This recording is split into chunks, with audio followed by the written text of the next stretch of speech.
Okay, camera basics. It's not as hard as you might think. Whether you want to do photo or video work, you can learn 80% of the important stuff in like a couple weeks. Then you'll spend the rest of your life learning the other 20%. By the end of this video, you'll have all the information you need to shoot in manual mode and make the most of your camera.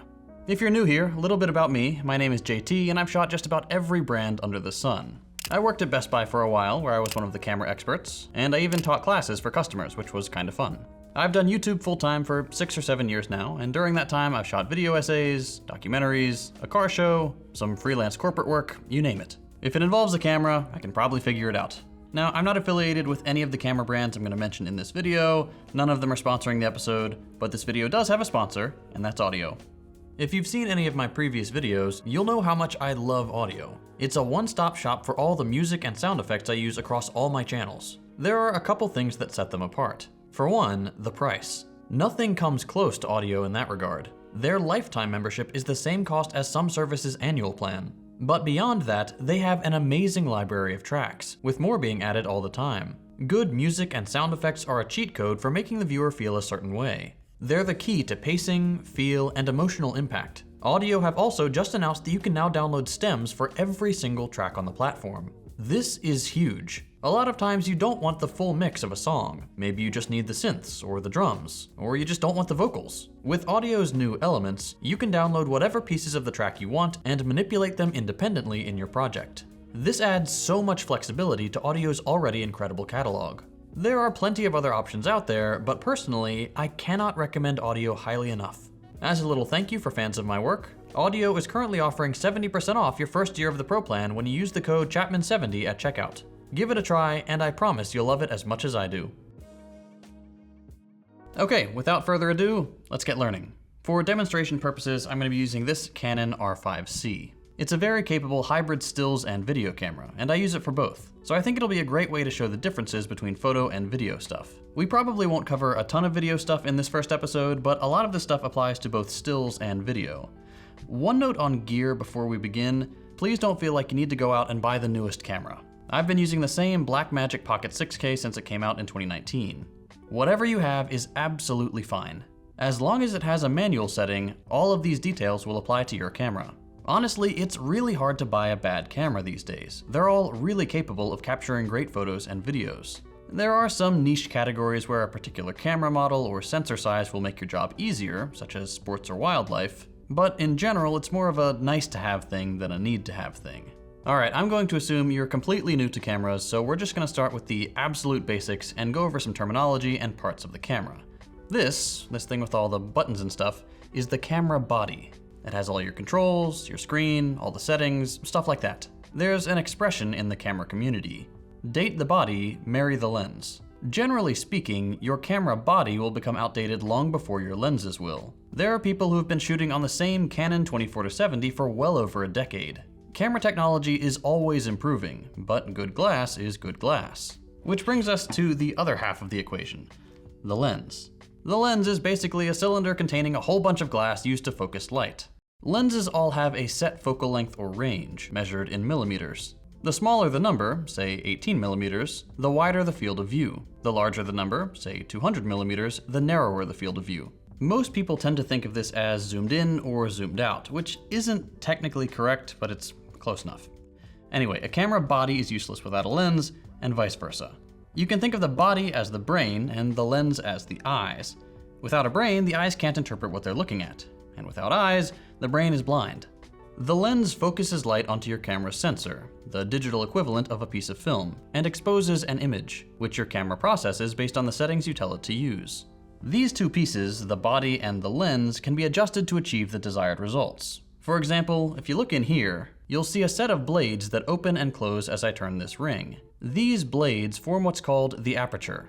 The smaller the opening in the blades, the less light gets through to the sensor. The larger the opening, the more light gets through. To continue our eye analogy, this works the same way as your pupils do. When you step outside on a sunny day, your pupils get smaller to reduce the amount of light that enters your eye. It works the opposite way when you go back inside. Your pupils widen to let in more light. And since we're talking about the aperture, now's as good a time as any to introduce the most important concept in all of photography: the exposure triangle. The goal of any kind of photography, both still and video, is to capture a properly exposed image. Not too dark, not too bright. You can adjust the light levels for creative effects in your editing software, but generally speaking, you want to gather as much usable data as possible in your image. And that means your shadows shouldn't be absolutely black, and your highlights shouldn't be absolutely white. Now, there are 3 factors that contribute to the exposure of your image. We've just learned about one of them, your aperture, the blades that physically limit the amount of light that passes through the lens. The other 2 elements are your shutter speed and your ISO. Each of these 3 things affects the image in 2 distinct ways. We'll get to the second way in a bit, but for now, we'll focus on how they affect the exposure. We've already seen that your aperture can make the image brighter or darker by closing down or opening up. This amount is measured in what's called f-stops, represented on your lens or your camera's screen by the letter F followed by a number. The smaller the number is, the more light your lens is letting through. The larger the number is, the less light it's letting through. Now, a lot of people have trouble with this because it seems a little backwards. The way I've always taught people to remember it is to think about it the other way around. The smaller the number, the less light your lens is stopping. The larger the number, the more light it's stopping. F-stop, right? So to give you a concrete example, if I set my lens to f2, it's going to give me a brighter image than if I set it to f11. f11 is stopping more light. Make sense? This will become more intuitive as you experiment with camera settings, don't worry. Every lens has a minimum and maximum aperture. Most modern lenses will stop down to around f22 or f32, which will generally yield a very dark image. And the maximum aperture, the most wide open it can get, will depend on what the lens is for. A portrait lens like an 85mm might open up all the way to f1.4 or even wider, whereas a zoom lens like a 70-200 might only open up to f4 or f2.8.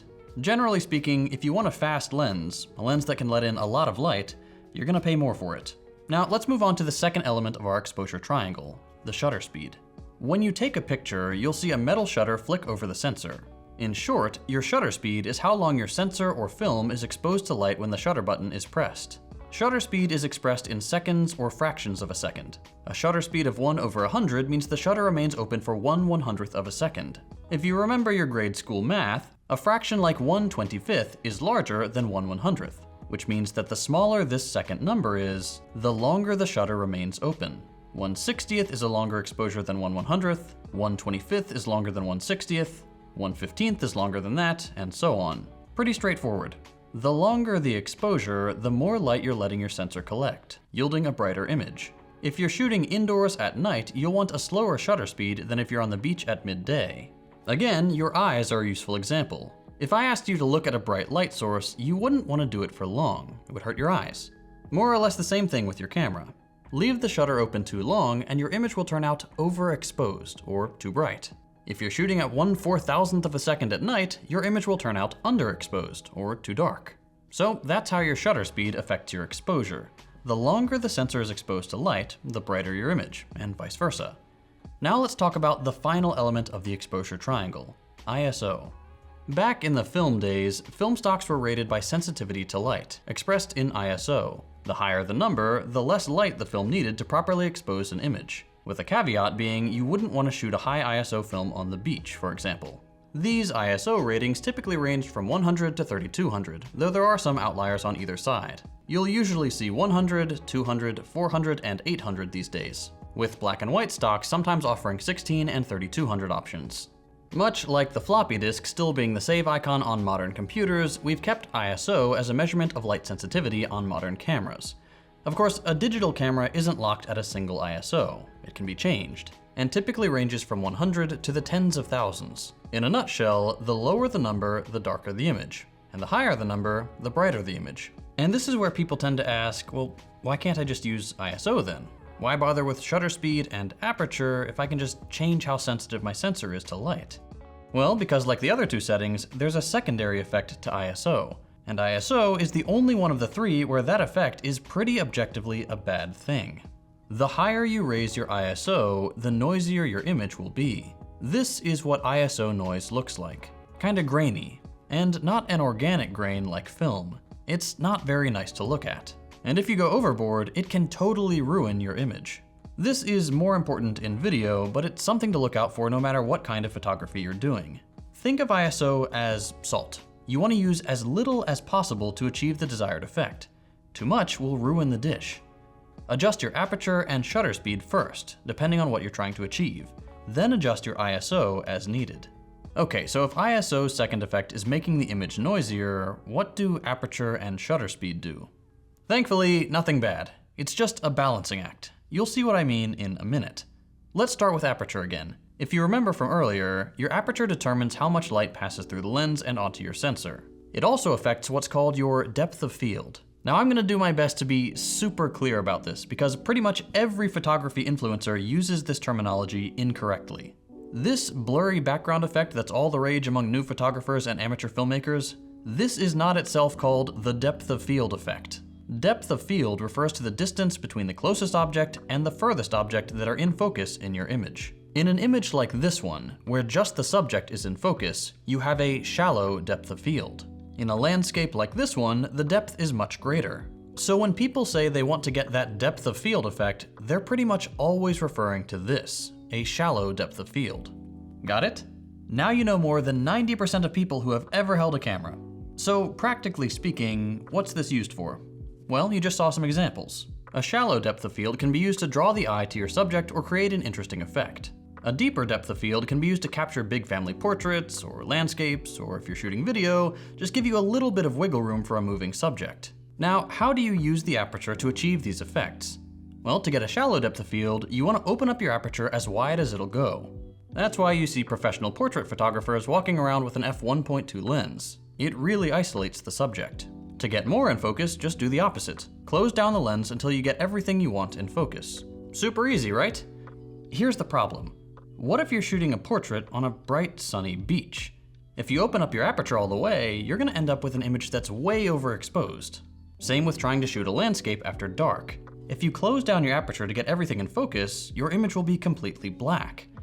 That's where the other elements come in. But before we talk about the balancing act, let's take a look at shutter speed. As a refresher, the smaller the fraction, the less time your sensor is exposed to light, meaning the darker the image will be. Shutter speed's second effect has to do with motion blur. The longer your shutter stays open, the blurrier motion will be, and the shorter the duration, the more motion will be frozen. Here are two examples. This is what's called a long exposure. The camera's shutter has been left open for multiple seconds or minutes, allowing the moving elements in the image, in this case the water, to blur together and become really interesting to look at. One thing to note about slower shutter speeds, anything beyond, say, 1/15 of a second, is that the motion of your hands holding the camera will also affect the image, so it's best to bust out the tripod for long exposure work. Then in this image, the photographer used a very fast shutter speed to freeze the motion of the shattering glass. It all depends on what you're trying to accomplish. Creative use of shutter speed allows you to capture light streaks or freeze a hummingbird's wings. It's a very powerful tool, just like aperture. You can test this yourself by taking a picture of a fan at different shutter speeds. How fast does it need to be to freeze the fan? From there, you can start to build a mental catalog of what speed you need for various subjects. Kids running around, a sports game, wildlife, it's all just practice. But again, we come to a problem. What if you're trying to shoot a long exposure on a sunny day? Leaving your shutter open for 30 seconds will completely blow out your image. Or what if you're trying to freeze the motion of your kids running around inside after dark? A fast shutter speed will give you an image that's way too dark. Well, now that we know what each of these three elements of the exposure triangle does, we can compensate for one variable with the others. Take a sunny portrait, for example. Say you want to get a nice shallow depth of field, but it's too bright. Start by opening up your aperture and making sure that your ISO is as low as possible. Then increase your shutter speed until your image is properly exposed. Odds are, if you're shooting a portrait, you're not having to worry about shutter speed. It doesn't really matter how much motion is frozen, since nothing is really moving anyway. A landscape after dark is a similar story. If you stop down your lens to get everything in focus, the image is too dark. But just like the portrait, you don't really care about motion blur in this scenario. The mountain isn't going anywhere. So you close down your aperture, then slow down your shutter speed until the final image is properly exposed. Even by moonlight, with a long enough exposure, you can get something perfectly exposed. Now let's take the shutter speed challenges.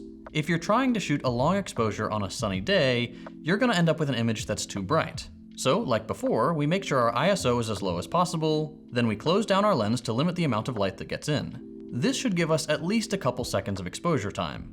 Now, admittedly, this is one instance where you'd benefit from an external piece of equipment called an ND filter. These are basically sunglasses for your camera, and they come in varying densities, or levels of light reduction. Slap a really dark one of these on your lens, and you can do multiple minute-long exposures. The last challenge was trying to freeze the motion of kids running around after dark. If you crank up your shutter speed to say 1/1000th of a second, you're gonna get an underexposed image. So in this case, we'd want to open our aperture as much as possible to let in more light. But this is another tough one because kids zooming around aren't usually staying in one plane. They're all over the place. Which means the shallow depth of field of your wide open aperture could be a problem. Thankfully, autofocus is really good these days, so odds are they'll be in focus even with a shallow depth of field. But if you want to be sure, this is one instance where you could raise the ISO to allow you to close the aperture a little bit and get more of your frame in focus. But remember, raise your ISO too much and the image will start to get grainy. But 1000 ISO, 2000, you're perfectly fine. Especially for personal photos where you don't have clients pixel peeping. And that's pretty much it.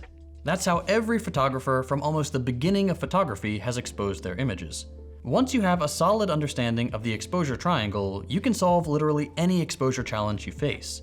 It's an incredibly powerful tool, and it's a lot of fun to play around with. So switch your camera into that scary little M, which I bet isn't so scary anymore, and go shoot. You'll be amazed how much better your photos are already.